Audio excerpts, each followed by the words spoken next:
Katagay, yan po ang higaan nila na ginawa ko para hindi sila malamigan. Butas po ako ng tray, yakpang ko para pagka nilalamig sila, meron silang pinapasukan. Gusto nila magpainit. Nang sa ganun, may iwasan natin pagkatay. Ayun yung bang pag giniginawang mga biik, laging nilalamig at nababasa.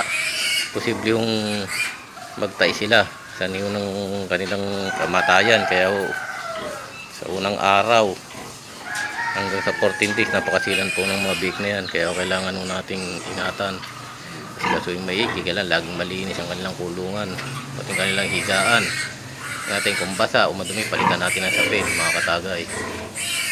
Yan po ang sekreto ko sa akin pag-aalaga ng mga biik.